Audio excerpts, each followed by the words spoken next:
Katharine Hepburn is considered the #1 screen legend in cinema, and she has had a terrific influence on women of all ages, all generations, and an influence on fashion designers and what's known as the American style as well. The first director of the fashion school was a woman named Gladys Toulis, and I got a letter from Gladys one day that said, "Jean, you should write to this man. They're trying to find a home for Katharine Hepburn's performance clothes." And I thought, oh my goodness, you know, we would be interested in that, of course.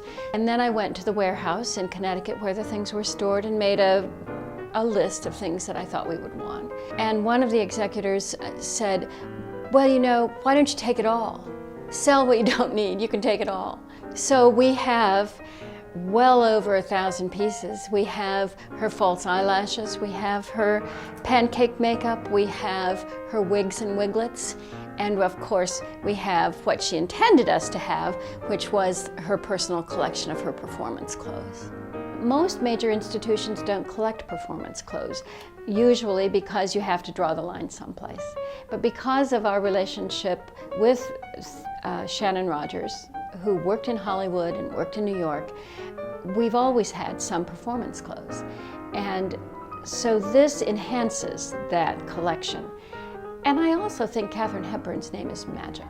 And I think that people will want to see these things. And so we're really hoping that the exhibition will tour not only in the United States, but abroad.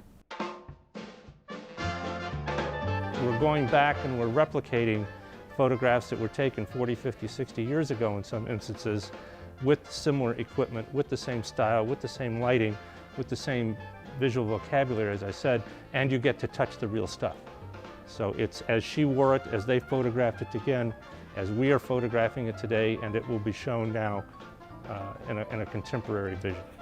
Whenever you dress a mannequin, you realize that you have to make the mannequin fit the dress rather than the dress fit the mannequin. And when we first began to look at the Hepburn things, we realized that she was extraordinarily tiny when she was a young woman, and not very much larger when she was an older woman. And it turned out that we had to carve a mannequin to match Katharine Hepburn's measurements as a young woman, which is a waist of about 20.5 inches and a rib cage of about 23 inches. And of course, she was tall for the time. She was 5'7". Now, some of these things are 70 years old. And of course, textiles disintegrate over time.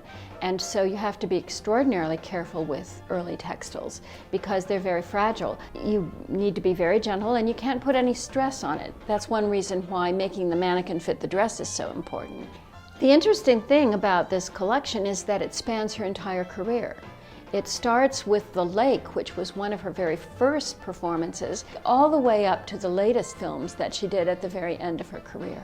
After this exhibit closes with all of the programming associated with it, it will then go on tour, and it will be an ambassador for Kent State University. We think that this is a wonderful exhibit and that people throughout the country are really going to be excited about this exhibit. We know we are.